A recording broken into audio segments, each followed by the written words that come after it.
Everyone, welcome back to our channel.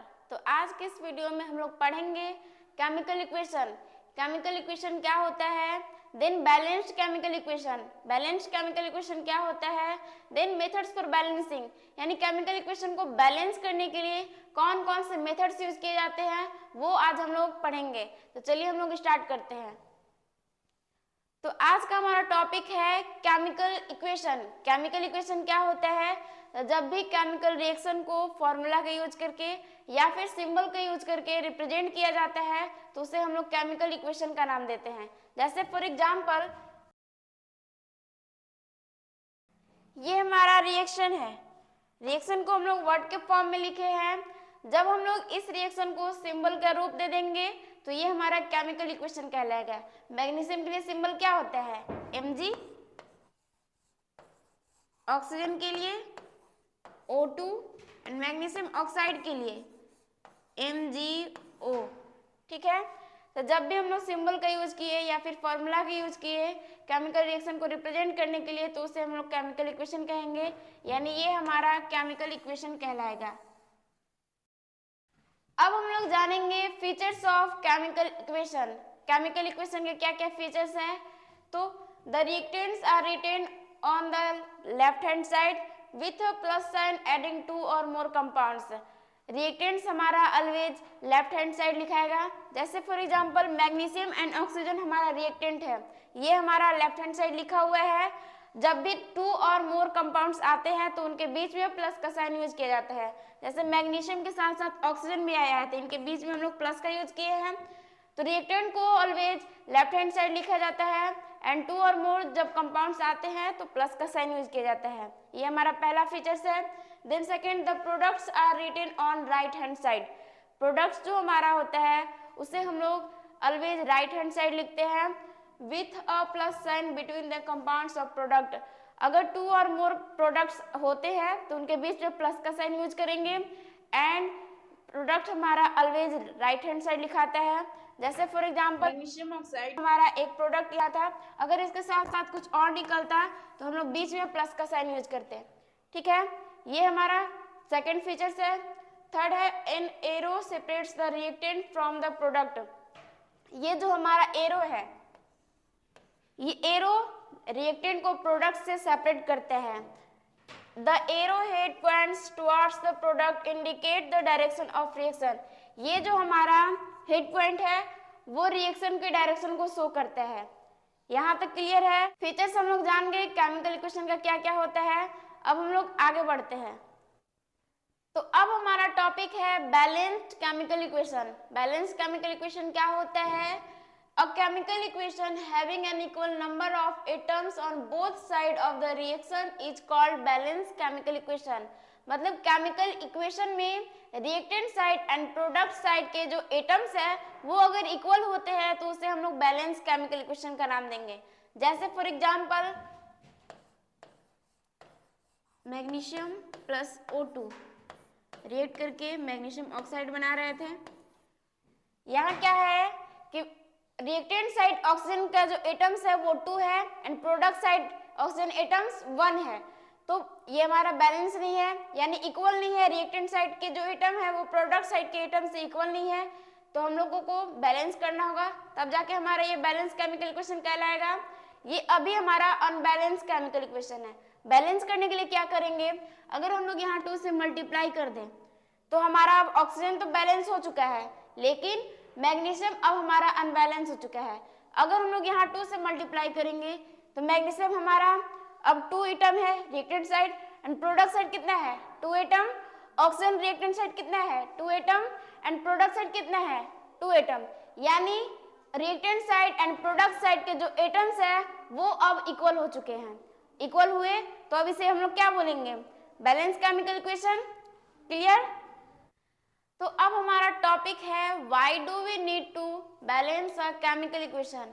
Chemical equation को balance करने की क्यों जरूरत हुई, तो हम लोगों ने 9th क्लास में एक लॉ पढ़ा हुआ था, कौन सा, law of conservation of mass.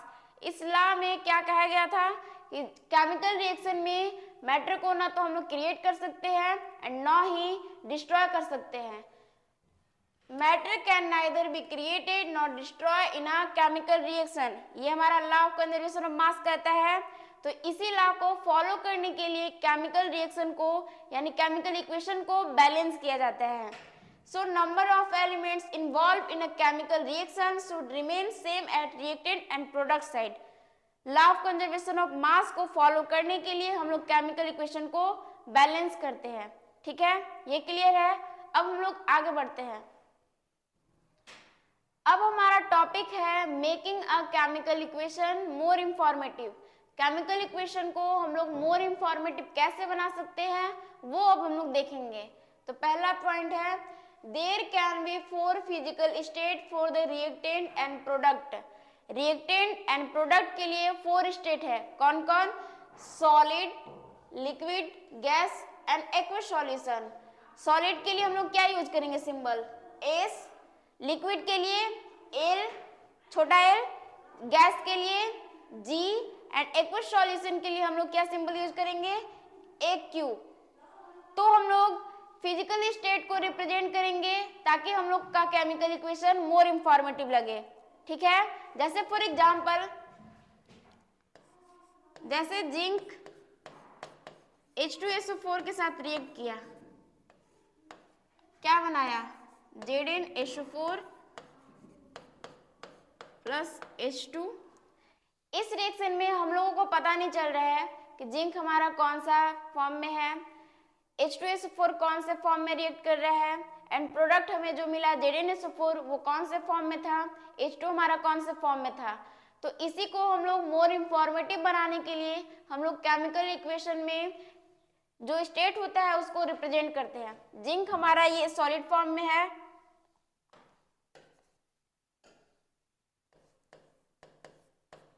H2SO4 हमारा एक्वस फॉर्म में है एंड ZnHO4 हमारा एक्वस फॉर्म में है एंड हाइड्रोजन गैस यहाँ से निकल रहा है। तो हम लोगों को यहाँ से पता चल रहा है कि जिंक सॉलिड फॉर्म में रिएक्ट किया, H2SO4 हमारा एक्वस सॉल्यूशन था एंड ZnHO4 हमारा एक्वस सॉल्यूशन है एंड हाइड्रोजन गैस हमारा गैसेस फॉर्म में है। ये इंफॉर्मेटिव हुआ। अब हम लोग नेक्स्ट देखते हैं precipitation can be represented by using an arrow pointing downward instead of using symbol। हम लोग precipitation किसे कहते थे? insoluble substance को। अगर रिएक्शन में insoluble substance हमें मिल रहा है तो उसे हम लोग precipitate का नाम देते थे एंड precipitate का शॉर्ट फॉर्म हम लोग क्या लिखते थे? पीपीटी। अब पीपीटी ना लिख के अगर हम लोग डाउनवर्ड एरो का यूज करेंगे तो हम लोग अंडरस्टैंड कर सकते हैं कि यहाँ प्रेसिपिटेट का फॉर्मेशन हुआ था। जैसे फॉर एग्जांपल इस रिएक्शन में क्या हो रहा है? Na2SO4 हमारा एक्वस फॉर्म में है, बेरियम क्लोराइड हमारा एक्वस फॉर्म में है एंड बेरियम सल्फेट हमारा प्रेसिपिटेट है एंड सोडियम क्लोराइड हमारा एक्वस फॉर्म में है। तो यहाँ प्रेसिपिटेट का सिंबल यूज ना करके अगर हम लोग डाउनवर्ड एरो दिखाते हैं तो हम लोग समझ जाएंगे कि यहाँ फॉर्मेशन हुआ है प्रेसिपिटेट का, यानी रिएक्शन में प्रेसिपिटेट का फॉर्मेशन हुआ है। ये हम लोग अंडरस्टैंड कर सकते हैं डाउनवर्ड एरो से। ये क्लियर है? आगे बढ़ते हैं। नेक्स्ट है हमारा in the same way the gases state of an evolve gas can be represented by using an arrow pointing upward direction. अगर गैसेस का इवोल्यूशन हो रहा है तो हम लोग अपवर्ड डायरेक्शन का यूज करेंगे। जैसे फॉर एग्जांपल ये हमारा रिएक्शन था ZnH2SO4 एंड यहाँ हाइड्रोजन गैस का इवोल्यूशन हो रहा था, गैस निकल रहा था। तो हम लोग गैस निकल रहा है तो हम लोग अपवर्ड डायरेक्शन का यूज करेंगे। क्या बोल रहा है? In the same way the gases state of an evolve gas, यानी ये जो हमारा हाइड्रोजन गैस इवॉल्व हो रहा है can be represented by using an arrow pointing upward direction. यानी ये हम लोग अगर अपवर्ड डायरेक्शन में एरो यूज करेंगे तो हम लोग समझ जाएंगे कि यहाँ गैस का इवोल्यूशन हुआ है। क्लियर? नेक्स्ट हमारा है by indicating the heat changes taking place in the reaction. अगर रिएक्शन में हीट चेंजेस हो रहा है, यानी अगर हम लोग रिएक्शन में हीट एब्जॉर्ब करवा रहे हैं यानी हीट दे रहे हैं, या फिर अगर हीट इवॉल्व हो रहा है यानी हीट हमारा निकल रहा है, तो उसको भी रिप्रेजेंट करना जरूरी है ताकि हमारा इक्वेशन जो है वो इंफॉर्मेटिव लगे। जैसे फॉर एग्जांपल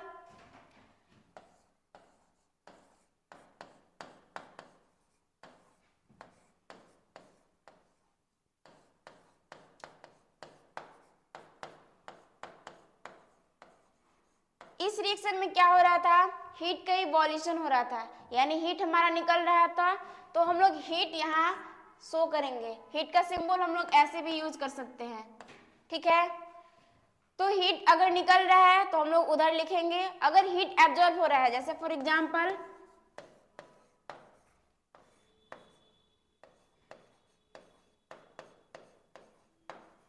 यहाँ हम लोग हीट देते हैं, तब जाके हमारा ये calcium oxide and carbon dioxide में ब्रेक करता है। तो यहाँ हम लोग एरो के ऊपर रिप्रेजेंट करेंगे कि हम लोग हीट दिए हुए हैं, ठीक है। हीट का हम लोग सिंबल ऐसे भी यूज कर सकते हैं, इससे हम लोग इंफॉर्मेटिव बना सकते हैं केमिकल इक्वेशन को। नेक्स्ट हमारा है by indicating the condition under which reaction takes place. अगर रिएक्शन में हम लोग कुछ टेम्परेचर दिए हुए हैं या फिर कुछ प्रेशर दिए हुए हैं, या अगर हम लोग कैटलिस्ट का यूज कर रहे हैं, तो इन सबको जब हम लोग इंडिकेट करेंगे तो हमारा केमिकल इक्वेशन मोर इंफॉर्मेटिव लगेगा। जैसे for example N2 plus H2, ये हमारा 400 degree Celsius temperature, 200 atm pressure and Fe catalyst के प्रेजेंस में रिएक्ट करता है एंड अमोनिया का फॉर्मेशन करता है। तो इस रिएक्शन में हम लोग क्या क्या यूज किए वो हम लोग इंडिकेट किए, जिससे कि हम लोग को पता चला कि हमारा इक्वेशन में क्या क्या यूज हुआ है। 400 डिग्री सेल्सियस टेम्परेचर यूज हुआ है, 200 atm हमारा प्रेशर यूज हुआ है एंड हम लोग कैटलिस्ट क्या यूज किए हैं, Fe। इससे हमारा क्लियर होता है, केमिकल इक्वेशन मोर इंफॉर्मेटिव हो जाता है, ठीक है। यहाँ तक क्लियर है। अब हम लोग आगे बढ़ते हैं। अब हमारा टॉपिक है how to balance a chemical equation, यानी केमिकल इक्वेशन को कैसे बैलेंस करते हैं। तो बेसिकली केमिकल इक्वेशन को बैलेंस करने के लिए हमारे पास 2 मेथड है। कौन कौन? पहला है हिट एंड ट्रायल मेथड, दूसरा है अलजेब्रिक मेथड। तो पहले हम लोग हिट एंड ट्रायल मेथड को समझेंगे, देन हम लोग अलजेब्रिक मेथड को समझेंगे। तो चलिए हम लोग स्टार्ट करते हैं। हिट एंड ट्रायल मेथड से केमिकल इक्वेशन को बैलेंस करने के लिए कुछ स्टेप्स हैं जिनको फॉलो करके हम लोग केमिकल इक्वेशन को इजीली बैलेंस कर सकते हैं। जैसे पहले है बैलेंस द मेटल्स, हम लोग सबसे पहले मेटल्स को बैलेंस करेंगे, then balance the non metals, फिर हम लोग नॉन मेटल्स को बैलेंस करेंगे एंड फिर ऑक्सीजन को बैलेंस करेंगे एंड लास्ट में हम लोग हाइड्रोजन को बैलेंस करेंगे। अगर हम लोग इन सारे स्टेप को फॉलो करते हैं तो हमारा केमिकल इक्वेशन इजीली बैलेंस हो जाएगा। तो चलिए हम लोग बैलेंस करके देखते हैं। फॉर एग्जांपल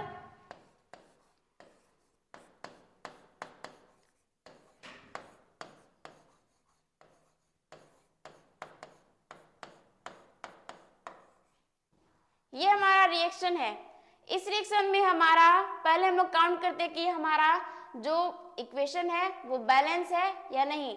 तो सोडियम हमारा रिएक्टेंट साइड कितना है 1, इधर कितना है 1, हाइड्रोजन कितना है 2 एंड इधर कितना है 3, ऑक्सीजन कितना है 1, इधर कितना है 1। यानी टोटली देखा जाए तो हमारा हाइड्रोजन अनबैलेंस है, बाकी जो मेटल्स है यानी सोडियम हमारा है वो बैलेंस है एंड ऑक्सीजन जो हमारा है वो भी बैलेंस है। तो हम लोग स्टेप को फॉलो करेंगे शुरू से। पहला क्या है बैलेंस द मेटल्स, मेटल्स हमारा बैलेंस है तो हम लोग आगे बढ़ते हैं। दूसरा स्टेप क्या कहता है balance the non metals, non metals को बैलेंस करेंगे। तो यहाँ नॉन मेटल्स तो है नहीं है बट ऑक्सीजन एंड हाइड्रोजन है, तो ऑक्सीजन एंड हाइड्रोजन को हम लोग लास्ट में बैलेंस करेंगे। अगर ऑक्सीजन एंड हाइड्रोजन को छोड़कर अगर दूसरा एलिमेंट्स आता है यानी नॉन मेटल्स आता है तो उसको हम लोग पहले बैलेंस करेंगे एंड ऑक्सीजन एंड हाइड्रोजन को हम लोग लास्ट में बैलेंस करेंगे। क्लियर? तो दूसरा स्टेप क्या था balance the non metals, non metals तो हमारा नहीं है। आगे बढ़ते हैं बैलेंस द ऑक्सीजन, ऑक्सीजन को बैलेंस करना है तो यहाँ ऑक्सीजन है बट बैलेंस है, ठीक है।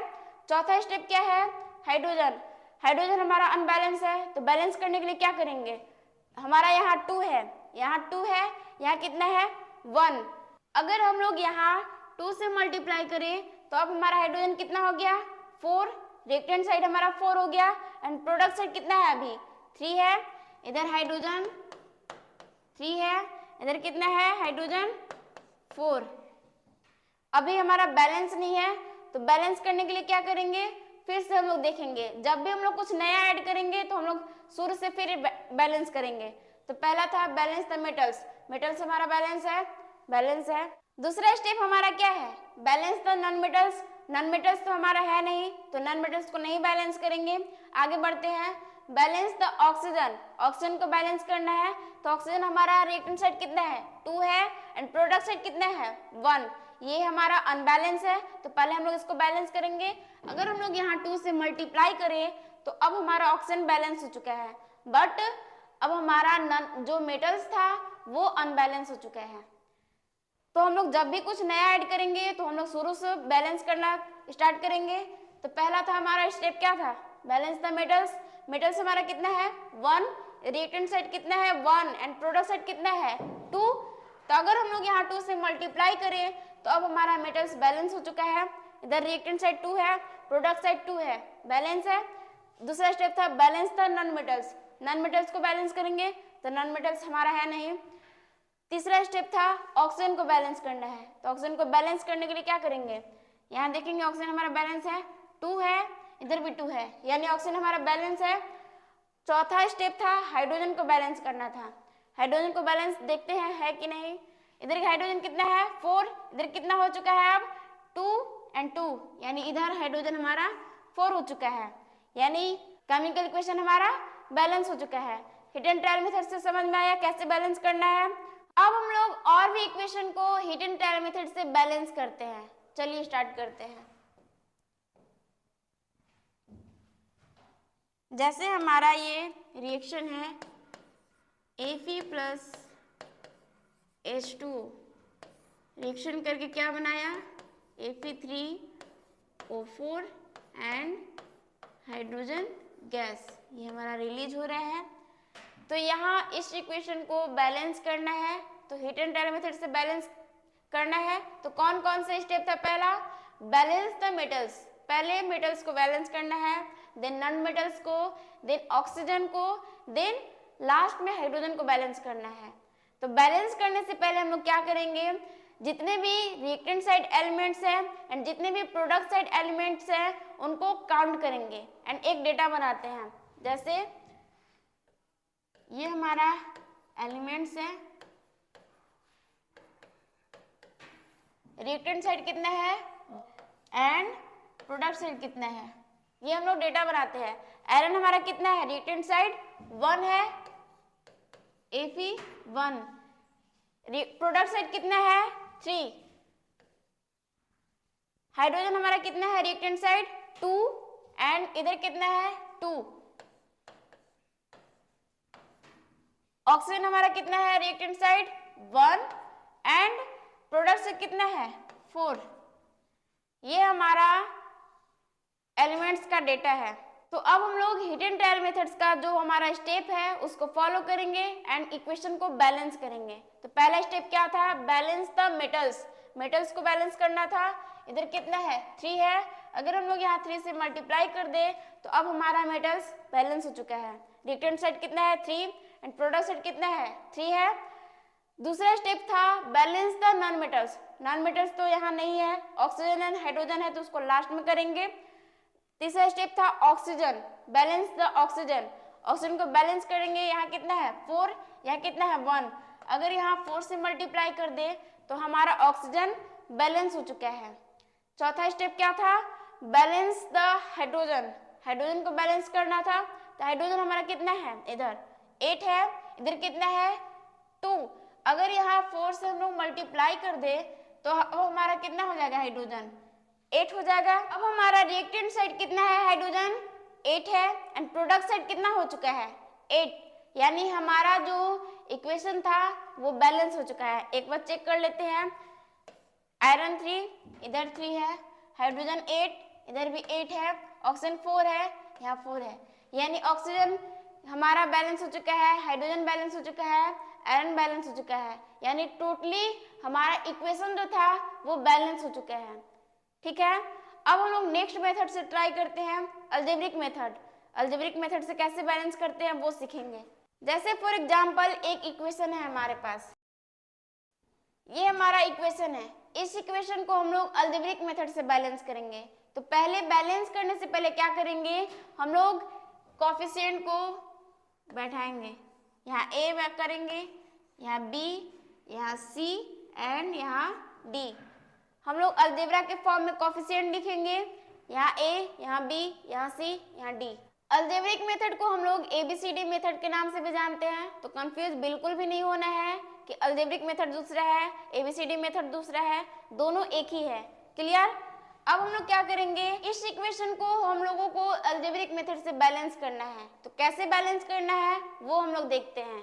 तो यहाँ सोडियम के कोफिशिएंट कितना है, A है, इधर कितना है C, इधर कितना है हाइड्रोजन का 2B equal to C plus 2D। Oxygen का B इक्वल टू यहाँ कितना है देखिए C। अब इसमें से किसी का वैल्यू 1 मान लेंगे, तो C का वैल्यू 1 मानते हैं, ठीक है। तो A का वैल्यू कितना आ जाएगा 1, B का वैल्यू कितना आएगा 1। अब हम लोग क्या करेंगे, B का वैल्यू एंड C का वैल्यू इस इक्वेशन में पुट करेंगे तो हमारा D का वैल्यू निकलेगा। तो चलिए पुट करते हैं, 2B equal to C plus 2D। 2B कितना है, B का वैल्यू 1, C का वैल्यू 1, 2D 2 माइनस 1 2D, यानी D इक्वल टू 1/2। D का वैल्यू हमारा 1/2 आ रहा है एंड C का वैल्यू 1, A का वैल्यू 1 एंड B का वैल्यू 1। अब इस वैल्यू को हम लोग इस इक्वेशन में पुट करेंगे, ठीक है। तो पुट करते हैं, A का वैल्यू कितना है 1, B का वैल्यू 1, C का वैल्यू 1, D का वैल्यू 1/2।